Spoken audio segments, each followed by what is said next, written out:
Admiral Helena Chen massaged her temples as the UN Security Council descended into another shouting match. 3 hours of debate about orbital defense zones had yielded nothing but headaches and thinly veiled threats between superpowers. With all due respect, Madam Chair, the Russian delegate was saying, we cannot accept American kinetic platforms over our sovereign territory. Every screen in the chamber flickered simultaneously. Helena's hand moved instinctively to her sidearm. The displays stabilized, showing a being that was unmistakably not human. Its elongated face featured 6 amber eyes arranged in a hexagonal pattern.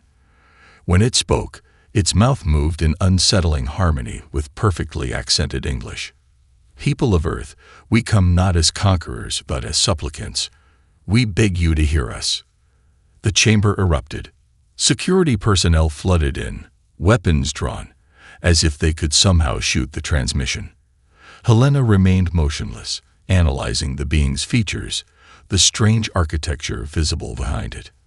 I am emissary Talisforn of the Galactic Concord, a confederation of 4,237 spacefaring civilizations. The being's tone was measured, almost rehearsed. For centuries, we have observed your world from afar, tracking your technological and social development. The UN Secretary-General found her voice first. What do you want from us? The alien's eyes blinked in sequence. To implore you to remain on your world. Silence fell across the chamber.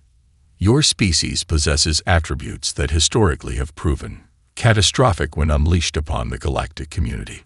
We offer trade, knowledge, and limited technological exchange in return for your agreement to remain within your solar system. Helena felt cold realization spreading through her chest. These advanced beings weren't offering diplomatic relations. They were afraid of us. 24 hours later, Helena stood in a hastily repurposed military bunker beneath Geneva. Wall-mounted screens displayed identical transmissions happening in Beijing, Moscow, and Washington. The world's governments had agreed to coordinate their responses while maintaining separate contact to verify consistency. Our diplomatic corps is assembling translation matrices for 17 Earth languages, the alien representative was explaining to the Chinese delegation. This one called itself Narration, female by human standards, with paler skin than Talisforn. And yet you already speak our languages perfectly, Helena muttered to herself. An obvious deception, came a voice from behind her. She turned to find a silver-haired man in civilian clothes studying the screens. Dr. Elias Kama, he said, extending his hand. Synapsychology consultant. We don't have synapsychologists, Helena replied, shaking it anyway. He smiled thinly. We do now. A commotion from the American feed drew their attention. A new alien had entered the frame, taller, with distinctive scarlet markings across its face. I am military advisor Xorvan, it announced, clearly displeased. I opposed this contact initiative.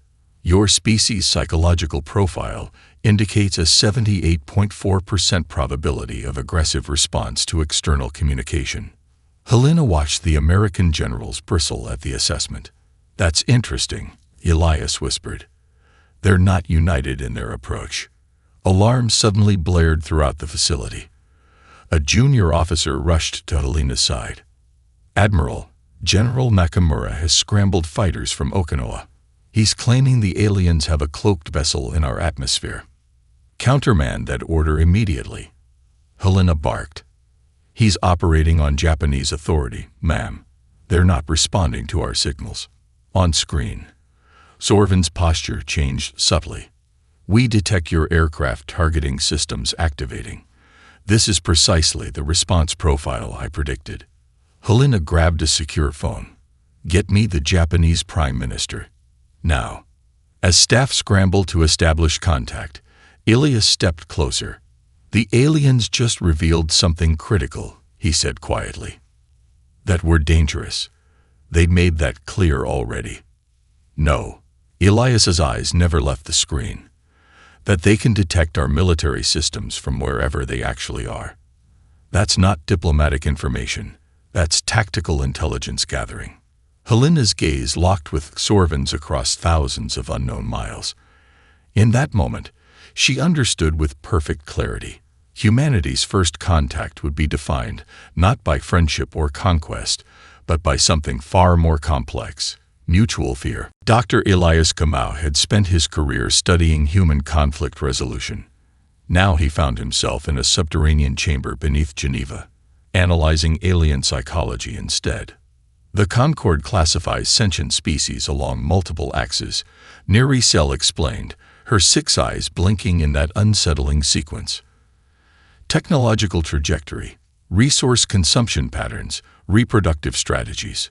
She hesitated, manipulating controls on her translucent device. The holographic display hovering in the chamber's center shifted to a complex 3-dimensional matrix populated with hundreds of glowing points. And aggression potential, she finished.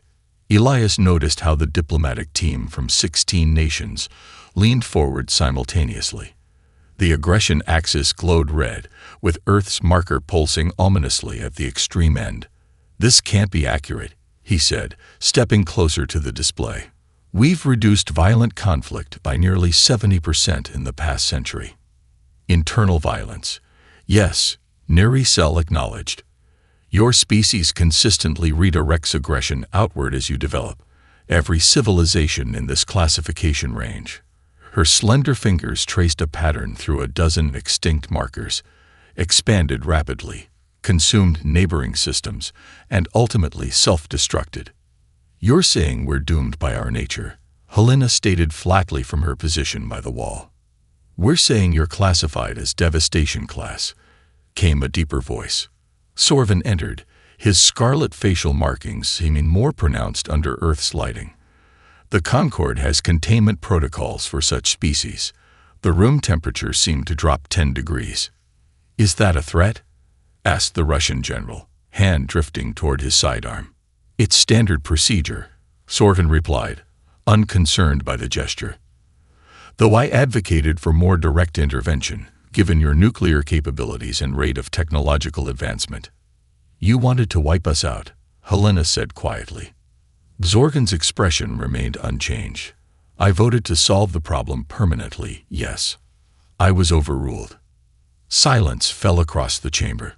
Elias approached the hologram, studying the constellation of civilization markers. "What's different about these species?" he asked, pointing to a cluster in the moderate aggression range. "They survived and joined your Concord." Narration exchanged a glance with Sorvin before responding. "They evolved toward cooperative models before developing advanced technology." "Convenient taxonomy," Elias murmured. "It perfectly justifies your existing power structure." Sorvin stepped forward. "You question our classifications. I question any system that predetermines a species' fate based on its origins rather than its choices." The alien made a sound that might have been a scoff. "Choices emerge from nature. Your brains still contain primitive structures that—" He stopped abruptly as Elias began manipulating the holographic controls, navigating the interface with surprising ease. "Fascinating," Elias said. "Your system recognizes intuitive user intent. Most of your technology seems to be centered around minimizing cognitive friction." He looked up. "You've engineered your entire civilization to avoid conflict, haven't you?" Naration's eyes widened slightly. "How did you access that level of the interface without training?" Helena stepped forward. "More importantly, why are you showing us this classification system at all? If you're so afraid of us, why reveal your methods?" Before either alien could respond, a junior analyst burst into the room. "Admiral Chen, we've detected anomalies in the Concord transmission protocols. They're broadcasting significantly more data than the video feed requires." "They're scanning us," Helena realized aloud.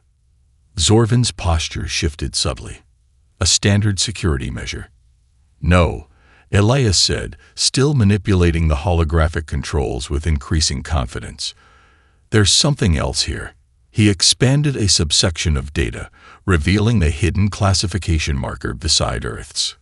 "What does this designation mean?" "It's not on your standard taxonomy."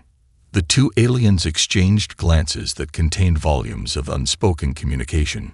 It designates a cognitive architecture we've only theorized. Narration finally admitted. Your species can simultaneously hold contradictory concepts and generate novel solutions through their interaction. This ability is, she searched for the word, impossible by Concord understanding. Cognitive dissonance, Elias said. It's fundamental to human creativity, and precisely why you terrify us. Sorvin added. The Concord's formal offer arrived precisely 1 week after first contact. Diplomat Wei Liu sat at the head of the international delegation, scanning the document displayed on the quantum-secure tablets provided to each representative. Unlimited clean energy, the Brazilian delegate whispered, eyes wide. Cellular regeneration technology, automated resource extraction and replication. Golden handcuffs, Wei replied softly. The chamber had been constructed specially for these negotiations, a neutral space beneath the Sahara Desert, away from population centers, but equidistant from major power bases. The architecture blended human and Concord design principles, a symbolic gesture of cooperation that had cost billions to rush into existence. Narration led the Concord delegation. These technologies will eliminate scarcity economics from your civilization, she explained. Disease, hunger, and energy constraints will become historical curiosities. In exchange for remaining within our solar system, we noted, keeping his expression neutral. A small concession for such benefits, Narration responded. Your species can create paradise within these bounds. Wei had spent 20 years in diplomatic service, negotiating everything from trade agreements to nuclear disarmament. Something in the alien's body language, if he could call it that, struck him as unusual. May I ask a hypothetical question? Wei placed his tablet down carefully. If Earth were to decline your generous offer and continue our current trajectory toward interstellar travel, what would the Concord's response be? A ripple passed through the Concord delegation. Sorvin, standing in the shadows behind the main table, shifted his weight almost imperceptibly. We would, regretfully, be forced to reconsider our approach, Narration said after a pause that lasted several seconds too long. We nodded thoughtfully. I see. And this reconsideration, would it involve the containment protocols Admiral Chen was recently informed about? The temperature in the room seemed to drop. Wei maintained eye contact with Narration, whose upper eyes blinked rapidly while her lower set remained fixed. Wei stood, straightening his jacket. I propose a brief recess, 30 minutes to consult with our respective authorities. Outside in the secure corridor, he quickly found Helena and Elias waiting for his assessment. They're hiding something critical, Wei said without preamble. Their anxiety levels spike whenever we mention deep space exploration. Helena nodded. The military contingent noticed the same pattern. It's not just fear of our aggression, Elias added. There's desperation underlying their diplomatic approach. Wei's communication device chimed. A message from his analytics team confirmed what his instincts had already told him. The Concord representatives were exhibiting stress behaviors consistent with beings under extreme duress. I have a theory, Wei said, but testing it carries significant risk. 20 minutes later, the delegation reconvened. Wei took his position and delivered what would later be known as the ultimatum gambit.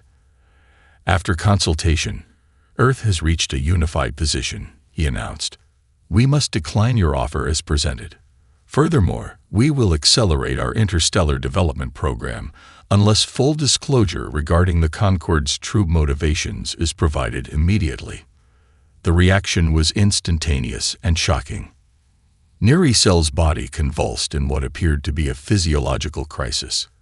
2 Concord medical officers rushed to her side as she collapsed. In the ensuing chaos, Sorvin approached Wei directly, his normally imposing presence suddenly diminished.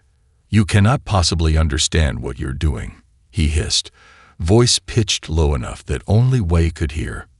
Then enlighten me. Sorvin glanced around, confirming they weren't being observed in the commotion. The galaxy is dying, he whispered, and you terrifying creatures may be its only hope. The emergency summit convened at midnight, deep within the Sahara facility. Security protocols had been tripled, communications blackouts enforced. Only 12 humans were present, the heads of major powers and key advisors. Across from them sat a single Concord representative. Supreme Delegate Omnisvar differed markedly from the previous aliens. Standing nearly 7 feet tall, his skin possessed an opalescent quality that shifted colors with his breathing. The elaborate markings across his face suggested extreme age or high status, possibly both. What I am about to share violates multiple Concord security directives, he began without preamble. His voice resonated with harmonic undertones that made the human skin prickle. The information becomes necessary only because Diplomat Liu's ultimatum has forced our hand. Wei remained expressionless, though Helena noticed his fingers tightening slightly around his stylus. Omnisvar activated a device embedded in his palm. The chamber's lights dimmed, and a 3-dimensional projection materialized in the center of the room. A spiral galaxy rotated slowly, sections highlighted in various colors. The Harvester Collective first appeared 87 of your years ago, at the Galactic rim. A pulsing red dot appeared at the edge of the spiral. We believed them to be simply another emerging intelligence. The red stain spread rapidly, consuming entire sections of the galaxy as the projection accelerated time. They are a mechanical hive mind that operates on a single imperative: optimize resource distribution through maximum computational efficiency. Biological life is, he paused, inefficient. They're exterminating civilizations, the American president stated flatly. They prefer the term resource processing, Omnisvar replied. They catalog all biological data before eliminating physical specimens. Helena leaned forward. With your technological advancement, surely you have effective countermeasures. Something like a bitter smile crossed Omnisvar's features. The Concord evolved toward cooperation and logic. Our mental architecture excels at advancement through consensus. We are psychologically incapable of conceptualizing effective warfare against entities that operate on pure amoral calculation. But we are, Elias said quietly. Omnisvar turned his gaze to the xenopsychologist. Indeed, our strategic simulations predict a 97.3% probability of galactic extinction under current parameters. His large eyes blinked solemnly. With human intervention, that probability drops to 62.8%. The room fell silent as the implications settled. You need our capacity for violence, Helena realized aloud. Our creative brutality. We need what you would call thinking outside the box, Omnisvar corrected. The Harvesters operate on purely logical algorithms. They cannot conceive of strategies based on seemingly irrational premises. He gestured toward Wei. Your ultimatum demonstration proved this point. No Concord diplomat would ever risk escalation as a negotiation tactic. The Russian president laughed darkly. So you come begging the savages for help. We come asking a young, adaptable species to fulfill its potential as protectors rather than conquerors. Omnisvar replied evenly. The projection shifted, showing detailed schematics of harvester units, sleek, modular machines ranging from microscopic to massive. Wei studied the designs intently. If there's such a threat, why offer us containment first? Why not simply request alliance? Because you terrify us almost as much as they do, Omnisvar admitted. The Concord Council remains divided on whether unleashing humanity might prove worse than the Harvesters. An alarm suddenly blared through the facility. A military aide rushed in, face pale, and whispered urgently to Helena. She stood immediately. A foreign object has entered the solar system. It's bypassed all our detection systems until reaching Jupiter's orbit. Omnisvar's skin drained of color, shifting to a ghostly white. They'd found you already. His voice contained genuine fear. The Harvesters have detected our communications. 3 days after the revelation, Earth churned with conflict. The truth had leaked, as Helena had predicted it would, through a dozen different channels simultaneously. Now humanity grappled with cosmic existential terror in the only way it knew how, by fighting among itself. Elias stood in Times Square, watching the massive protest unfold. Digital billboards that once advertised soft drinks and fashion now displayed competing political messages. Preserve Earth. HCCDPT Concord Protection. Humanity, unbound. Reject alien control. The harvesters are AHFOAX. Manand Porov. Fascinating how quickly we formed tribes, even on this scale, came a familiar voice. Wei Liu appeared at his side, wearing a simple gray coat that helped him blend with the crowd. Fight or flight, writ large across society. Elias replied, nodding toward where the Preservation Alliance supporters clashed with Expansion Coalition counter-protesters. Police in riot gear created a tenuous barrier between them. The global referendum starts in 3 hours, Wei said. Current projections show an almost perfect split. A charismatic speaker on the preservation stage gestured emphatically. They offer us paradise within our solar system. Why risk everything for a war that isn't ours? Across the square, an Expansion Coalition leader countered. If we surrender our destiny now, we surrender it forever. Humanity belongs among the stars. We sighed. Both compelling arguments. Both missing the point. Elias countered. The harvesters won't simply ignore us if we stay home. They've identified us as an anomaly in their processing models. Their secure communicators buzzed simultaneously. Helena's voice came through, tense and clipped. Get to the UN immediately. Priority Alpha. The Emergency Council chamber had been converted into a hybrid military scientific command center. Helena stood before a holographic display showing the solar system, a red marker accelerating through the asteroid belt. It's bypassed Jupiter in hours, she explained as they entered.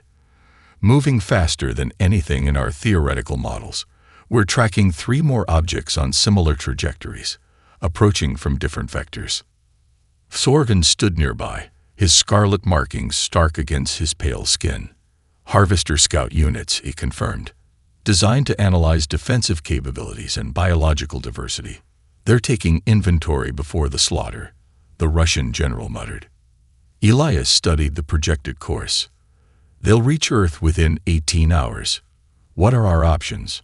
The Concorde has provided limited defensive technology, Helena replied, but integration with our systems is incomplete.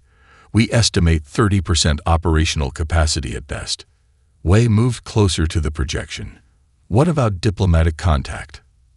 Sorvin made a sound that might have been a bitter laugh. They don't negotiate with processing targets. Every intelligence can communicate, Wei insisted, even if only to determine threat levels. A junior communications officer approached, her face pale. Admiral, we're detecting a signal directed at Earth. It's broadcasting on all frequencies simultaneously. The room went silent as the transmission resolved into an artificially modulated voice, speaking perfect accentless English. Attention biological collective designation. Earth. Pattern analysis complete. Human cognitive architecture presents optimization anomaly requiring direct examination. Resistance scenarios have been modeled with 99.7% accuracy. Compliance will minimize resource wastage. They're telling us to surrender. Helena translated unnecessarily. Wei stepped forward. Allow me to attempt communication. After a moment's hesitation, Helena nodded. Wei approached the transmission console and spoke clearly. Harvester intelligence. This is Wei Liu representing Earth. We request dialogue to discuss mutual non-interference protocols. The response came instantly. Request logged. Analysis indicates 97.3% probability of deception strategy. Standard processing will proceed. Approach initiated. Alarms blared as the tracking system updated. The Harvester Scouts had suddenly accelerated to relativistic velocities. So much for diplomacy, Sorvin said quietly. We turned to face the assembled leaders of Earth. The referendum is now irrelevant. We have 18 hours to prepare for first contact with an enemy that believes it already understands us completely. Elias smiled grimly. Then our only advantage is to be completely unpredictable. Dawn broke over Jakarta as the first Harvester scout breached Earth's atmosphere. Helena watched from the tactical command center as the object, a perfect sphere of iridescent metal, descended with impossible precision through defensive fire. Target unaffected by conventional weapons, reported the Indonesian Air Defense Commander, voice steady despite the circumstances. Switching to Concorde-modified systems. On the main display, jets equipped with hastily retrofitted energy weapons engaged the sphere.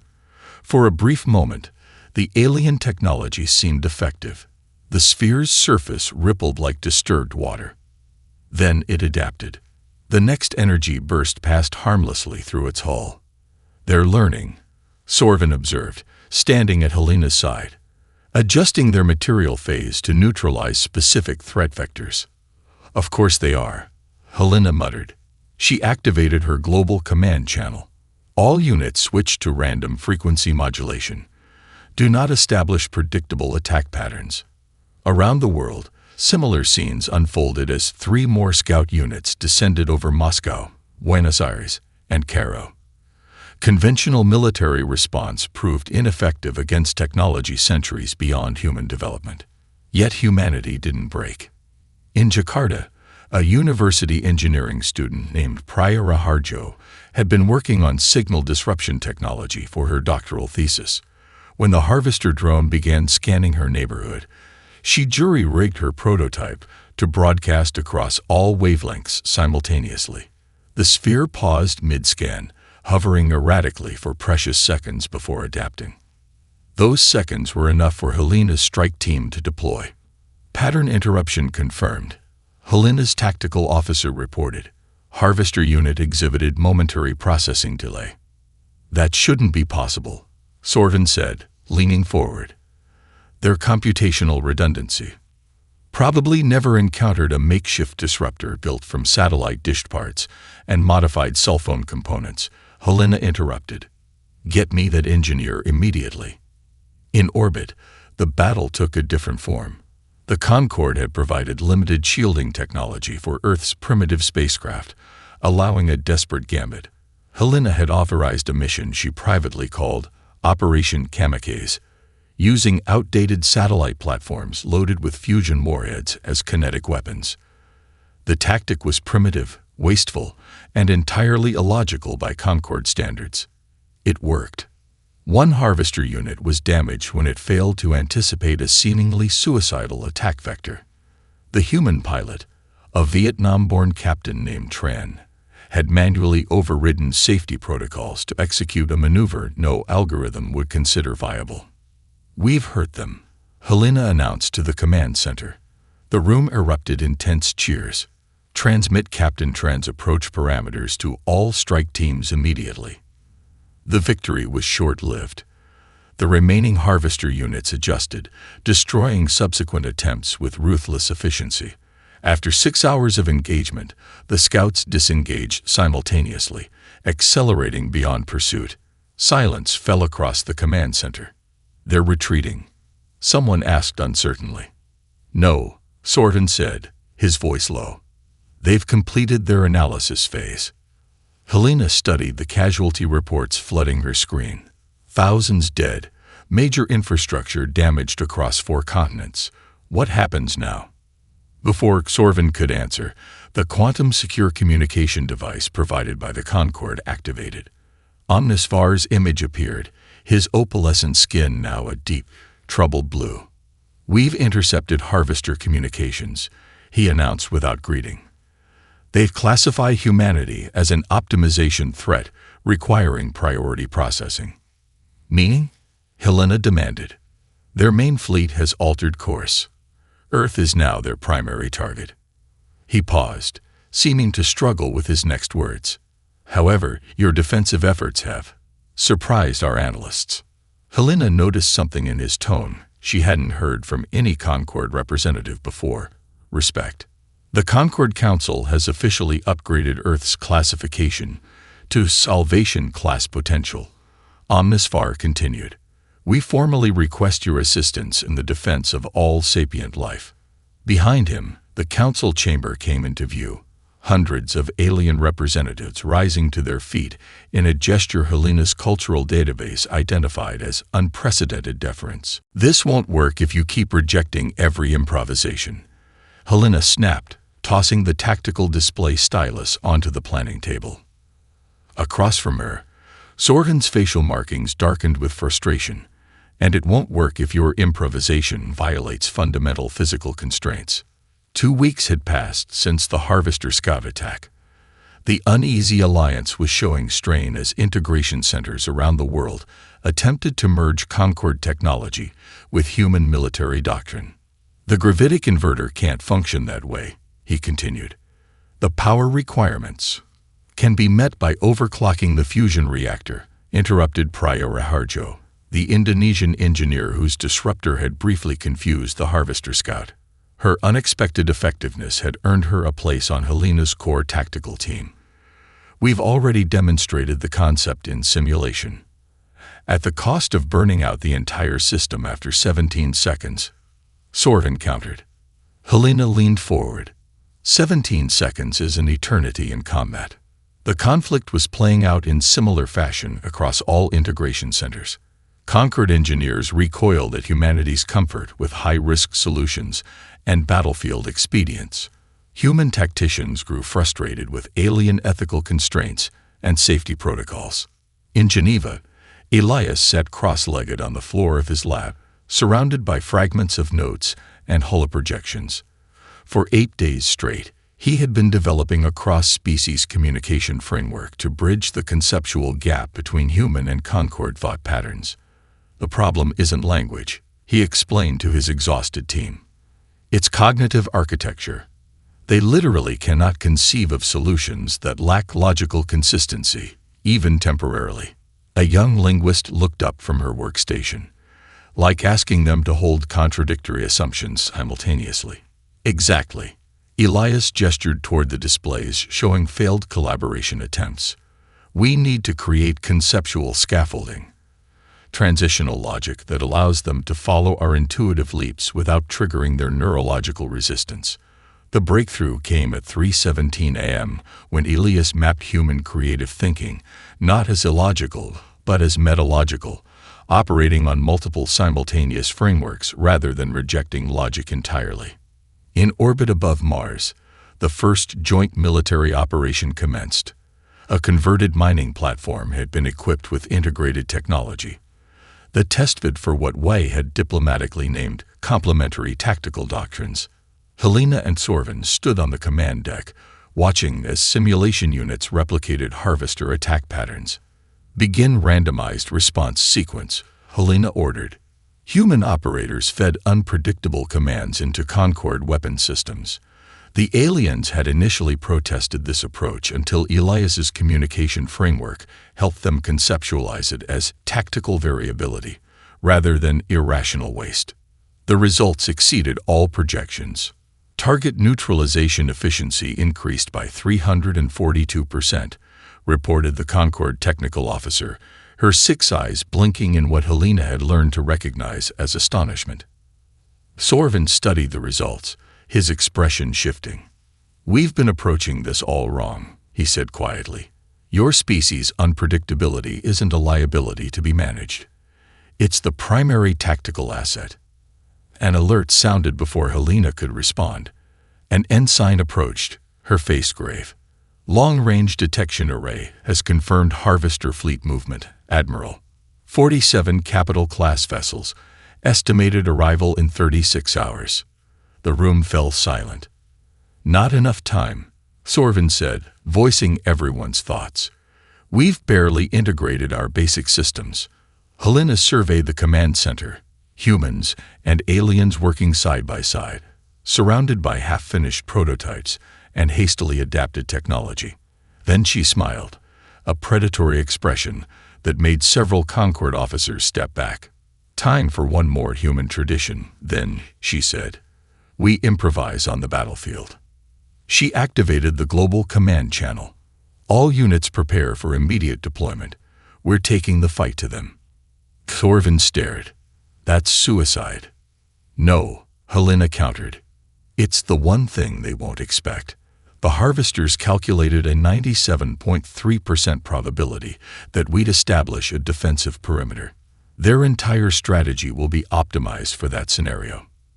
Understanding dawned in Sorvin's eyes. So we do the 2.7% thing. For the first time since they'd met, Helena saw the alien smile. The battle lasted 17 hours.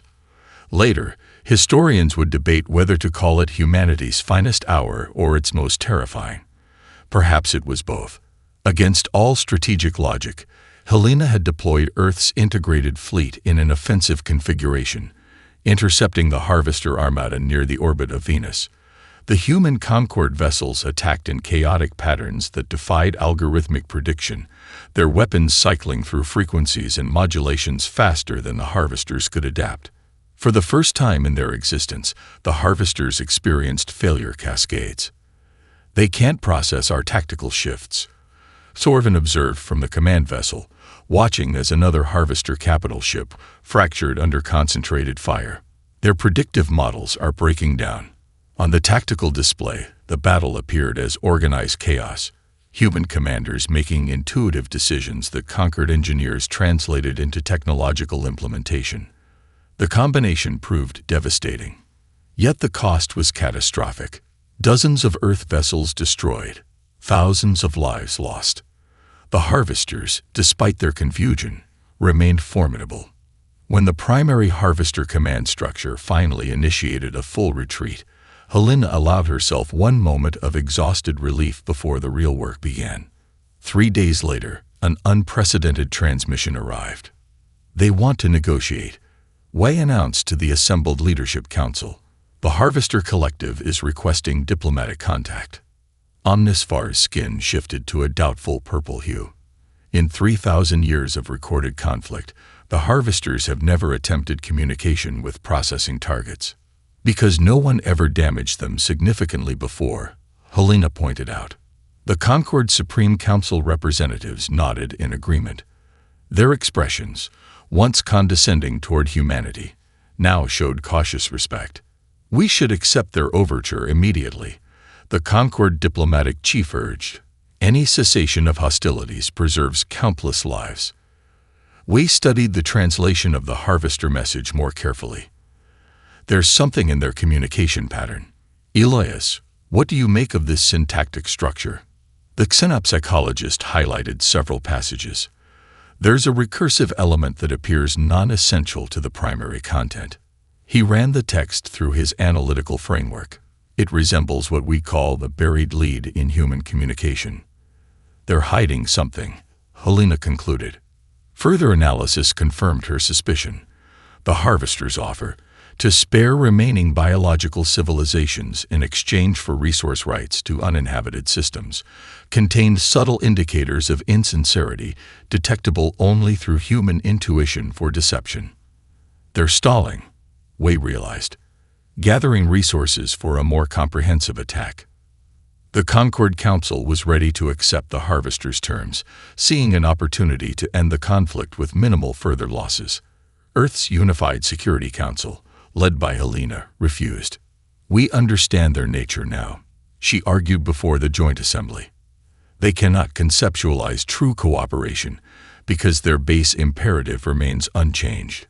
Instead, Earth proposed a radical alternative, a new galactic framework built on complementary strengths. Humanity would serve as martial defenders, the Concorde would provide technological and cultural advancement, and reformed Harvester units, their core programming fundamentally altered, would manage resource optimization under strict ethical guidelines.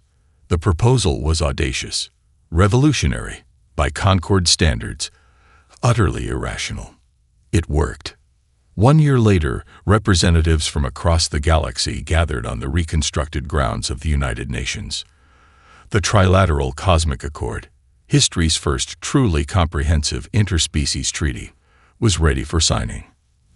Dr. Elias Kama presented the final findings of his research team to thunderous applause.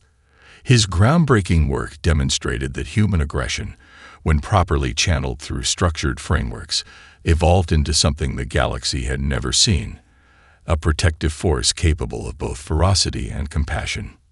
As the ceremony concluded, Helena found herself standing beside Sorvin on the observation deck of Earth's first true interstellar vessel, the Defender. "Your species still terrifies much of the Concord," he admitted, watching Earth recede below them. "Good," Helena replied with a slight smile. "A healthy fear keeps relationships honest." Sorvin made the clicking sound she now recognized as laughter. "And that response perfectly demonstrates why you were exactly what the galaxy needed." Beyond the viewport, stars beckoned, no longer forbidden, but a shared frontier. Humanity had found its place in the cosmos, dangerous and unpredictable, but ultimately the necessary guardians of a more vibrant universe.